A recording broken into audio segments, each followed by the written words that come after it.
예수 그리스도로 말미암아 하나님의 자녀가 됐고 또 하나님의 택함 받은 백성이 되었죠. 그들은 온전함을 드러내 보이는 인생이 되어야 됩니다. 5장 48절에 이야기하는 것처럼 하나님의 자녀는 하나님 아버지의 온전하심과 같이 온전해야 한다라고 이야기합니다. 그래서 범사에 특별히 모든 관계 속에서 하나님의 전지전능하심을 인식하며 살아가는 그러한 사람이 되어야 된다라는 거예요. 항상 하나님을 의식하고, 근데 그 하나님은 어떤 하나님이십니까? 우리의 모든 것을 알고 계시고 또 우리를 위하여 모든 것을 하고 계시며 하실 수 있는 분이라는 것을 믿고 그 하나님을 의식하면서 살아가는 거죠. 그러한 사람들에게 하나님께서는 칭찬과 인정을 해주시는 거고, 그러니까 그러한 삶을 하나님을 의식하고 살아가는 사람들은 사람을 의식하지 않습니다. 독불장군처럼 사람들을 다 무시하고 자기 마음대로 사는 게 아니라, 사람에게 칭찬과 인정을 받기 위해서 사는 것이 아니라 오직 하나님 아버지의 상급을 구하며 영광을 드러내기 위해서 살아가는 삶을 살게 돼 있어요. 생각하고 행하는 모든 것들이 하나님이 원하실까, 기뻐하실까, 하나님에게 영광 올려드릴 수 있을까, 그런 생각을 하면서 살아가게 마련이다라는 거죠. 이런 사람들의 특징을 하나님 나라와 의를 위한 삶이라고 할 수 있죠. 하나님 아버지의 온전하심과 같이 온전함을 삶 가운데서 드러내는 자들, 사람의 칭찬과 인정이 아니라 하나님의 상급을 위해서 살아가는 자들의 특징은 하나님 나라와 의를 위하고 구하는 삶이라는 것입니다. 오늘 마태복음 6장 하반부 중반 이후의 말씀을 보면 하나님 나라와 의를 구하는 삶을 설명하기 위해서 주인에 대한 이야기합니다. 주인. 네가 주인으로 섬기고 있는 이가 누구냐? 분명하게 주인을 정해라는 거예요. 한 사람이 두 주인을 섬기지 못한다라는 것이 명제입니다. 한 사람은 결코 두 주인을 섬길 수가 없어요. 이 사람도 좋아하고 저 사람도 좋아하고 똑같이 이 사람도 섬기고 저 사람도 섬긴다? 그럴 수 없다라는 것입니다. 예수 그리스도로 말미암아 하나님의 자녀가 됐고 백성이 된 인생은 세상 한가운데 살아가죠. 여전히 세상 가운데 살아갑니다. 그런데 세상 한가운데 살아간다 할지라도 그들에게 요구되는 삶의 방식은 세상의 삶의 방식이 아니에요. 하나님 나라의 삶의 방식을 하나님께서는 말씀하시고 아무리 세상 한가운데 산다 할지라도 하나님의 삶의 방식, 하나님이 명령하신 삶의 방식대로 살아가야 됩니다. 그 삶의 방식을 이미 말씀하셨어요. 마태복음 5장 1절 이하에 3절 이하에 팔복부터 해가지고 예수님께서 하나님 나라의 삶의 방식을 분명하게 말씀하셨거든요. 세상 사람들은 가난해지는 거 싫어해요. 그런데 하나님 나라 백성, 하나님 나라를 소유한 자는 가난해져야죠. 심적으로도. 아니면 물질적으로도 마찬가지예요. 너무 부해가지고 하나님을 모른다라고 하고 영광 올려드리지 않는 것보다 나으니까. 그러니까 이러한 삶의 방식대로 말씀하셨고 그렇게 살아야 한다라고 6장 18절까지 그 이야기를 하는 거예요.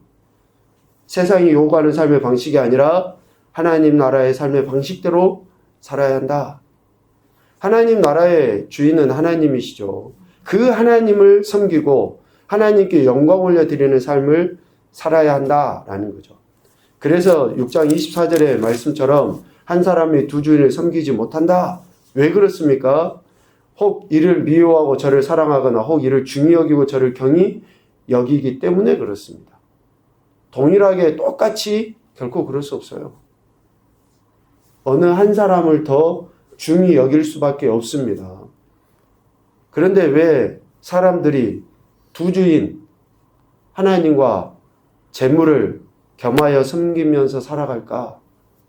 왜 하나님을 섬긴다고 하면서도 재물을 섬기고 그 물질에 얽매여서 살아가는가? 21절 말씀을 통해서 볼 때에 재물에 마음을 빼앗겼기 때문에 그렇습니다. 재물의 마음을 빼앗겼기 때문에. 네 보물 있는 그곳에는 네 마음도 있다. 마음 있는 곳에 보물을 두기 마련이죠. 그러니까 하나님과 재물을 겸하여 섬긴다 라고 하는 것은 하나님에게도 마음이 있고 재물에게도 마음이 있다 라는 표현처럼 들리지만 엄밀하게 이야기하면 재물의 힘이, 재물이 가진 그 힘이 하나님께서 행하시는 그 힘과 다르지 않다라고 여기는 거예요. 그런데 우리가 여기서 하나님이 가진 힘과 재물이 가진 힘이 다르지 않다라고 여기기 때문에 사람들이 하나님도 섬기고 재물도 섬기는 것처럼 표현되어지지만 결국은 눈에 보이지 않는 하나님의 힘과 눈에 보이는 재물의 힘을 우리가 어떤 것을 더 중하게 여기게 될까요? 눈에 보이는 재물의 힘이 더 강력하다라고 피부적으로도 느끼고 그것을 중하다라고 여기게 돼 있어요. 그러니까 재물과 하나님을 겸하여 섬긴다라고 표현은 되어 있지만 눈에 보이지 않는 하나님의 힘을 신뢰하는 것보다 눈에 보이지 않는 하나님의 힘을 신뢰하는 것보다 눈에 보이는 재물의 힘을 더 신뢰할 만하다라고 여기기 때문에 사람들이 하나님과 재물을 겸하여 섬기는 재물의 마음을 빼앗겨서 두 주인을 섬기는 그런 행태들로 나타나죠. 그런데 이러한 행태는 22절 말씀에 근거해서 하나님의 나라에 대한 확신이 없기 때문에 그렇습니다. 즉 하나님 나라를 보지 못하기 때문에 그러는 거예요. 그들의 눈이 어두워져서 눈이 밝으면 볼 텐데 눈이 어두워져서 하나님 나라를 보지 못하기 때문에 그들은 두 주인을 섬기는 행태들로 나타나죠. 재물의 힘을 더 의지합니다. 하나님 나라를 볼 수 있는 영적인 눈이 어둡다는 것입니다. 눈은 몸의 등불로서 눈이 성하면 순전하면 온 몸이 밝을 것이지만 눈이 나쁘면 온 몸이 어두울 것이죠. 하나님 나라를 볼 수 없기 때문에 눈에 보이는 이 세상 그리고 이 세상에 막강한 힘을 가진 재물에 마음을 두고 그것을 섬기는 삶으로 드러나게 되는 것입니다. 그러니까 재물의 마음을 뺏긴 것. 근데 재물의 마음을 뺏길 수밖에 없는 것은 하나님 나라를 볼 수 없기 때문에 재물의 마음을 뺏기는 거예요. 그래서 예수님은 제자들에게 하나님만을 섬기는 삶을 살아야 한다라는 것을 가르쳐 주십니다. 그 하나님은 어떤 분이십니까? 재물이 가진 힘보다 더 탁월한 힘을 갖고 계신 분이십니다. 재물도 하나님이 만드신 피조물이에요. 그러니까 하나님 모든 것의 주권자이신 하나님의 힘이 더 강력하다라는 것을 이야기하는 거예요. 그것을 알 때에 하나님만을 섬길 수 있습니다. 하나님 나라를 바라보지 못한 이들, 하나님의 온전하심을 신뢰하지 못하는 이들은 눈에 보이는 힘을 의지합니다. 눈에 보이는 것을 의지하고 살아가요.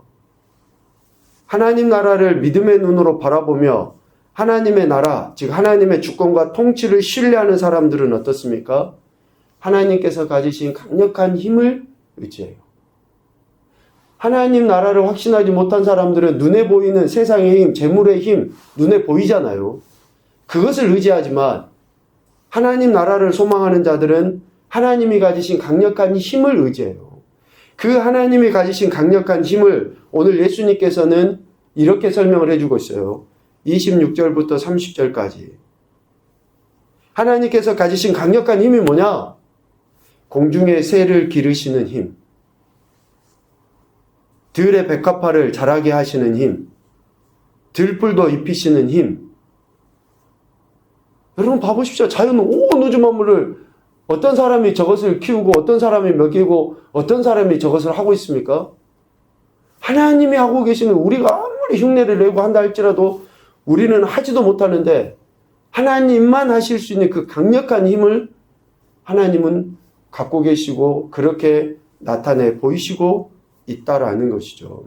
이러한 강력한 힘을 갖고 계시는 하나님, 그 하나님을 믿고 그 하나님 나라를 소망하고 있다 그러면 우리가